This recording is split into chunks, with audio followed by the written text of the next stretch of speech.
드디어 가지고 왔습니다. 그런데 그 전에 꼭 먼저 이야기하고 싶은 부분이 있어요. 바로 그리스 비극에 대한 이야기입니다. 매년 많은 학교들에서 그리스 비극을 꼭 다루고 있고, 또 서양 연극사에서 그리스 비극은 굉장히 중요한 역할을 하고 있기 때문에 조금만 훑어보고 넘어가려고 합니다. 이 아가멤논이 쓰여졌던 시기는 지금처럼 여러 종류의 예술이 존재하진 않았던 시절이에요. 우리는 엄청 다양한 종류의 예술과 다양한 장르의 극을 보면서 살잖아요.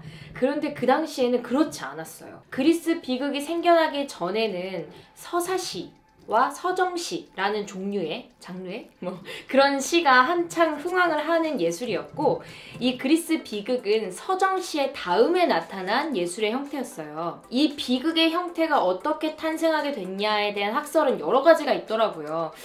사실 제가 고등학교 연극사 시간에 배운 건 한 가지였던 것 같은데, 이번에 여러분이랑 나누려고 다시 공부를 하다가 제가 배운 건 여러 가지 학설 중에 가장 유력한 한 가지였다는 걸 알게 됐어요. 그리스 비극의 기원에 대한 여러 가지 학설 중에 가장 유력하다고 보는 한 가지는, 여러분 그리스 신화 아시죠? 엄청 여러 명의 신들 나와가지고 맨날 싸우고 전쟁하고 그랬던, 저 이거 어렸을 때 그 만화책으로 읽었는데 기억이 그런 거밖에 없어요. 아무튼 그 신들 중에 이 디오니소스라는 포도주와 농업 이런 것들을 관장하던 풍요의 신이 있는데, 그 신에게 사람들이 농사의 풍요를 기원하기 위해서 드렸던 제사에서 염소를 바치면서 부르던 노래가 이 그리스 비극의 시초가 되었다는 학설이 학자분들이 가장 유력하다고 보는 비극의 기원이라고 합니다. 제가 그리스 비극 전에 서사시와 서정시라는 장르가 있었다고 했잖아요. 그 두 개의 예술은 소수를 대상으로 하는 등 귀족적인 예술의 형태를 띠었는데요. 이 그리스 비극의 공연의 형태는 대중들을 대상으로 하는 형태로 변화됐어요. 이렇게 큰 극장에서 많은 사람들을 두고 대중적 형태로 공연을 했어요. 당시 그리스는 민주주의로 나아가던 그런 시기였는데요. 이런 사회의 변화가 반영되어서 예술의 형태도 변화했을 거라고 합니다. 당시 그리스 사람들은 아테네에 있는 디오니소스 극장에서 매년 비극 경연대회를 열면서 축제를 즐겼는데요.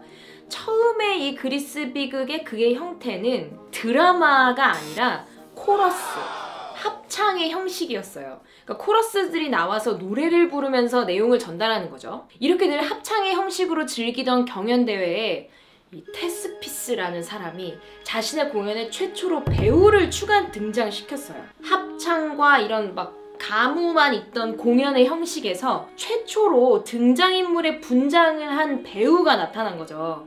코러스들이 말로만 얘는 이랬고 쟤는 저랬고 이렇게 전해줬었는데, 직접 인물이 등장해서 인물로서의 행동을 보여주게 된 거죠. 이 고전 그리스 비극에 익숙하지 않은 여러분은 이 대본의 코러스 혹은 코러스장 이런 등장이 굉장히 의아하실 수 있어요. 그래서 이 그리스 비극은 배우가 나타나기 전 코러스들로만 구성되어 있었고, 배우가 나타난 후에도 사라지지 않고 극에서 극적인 역할들을 담당을 했다는 거를 알아두시면 좋을 것 같아요.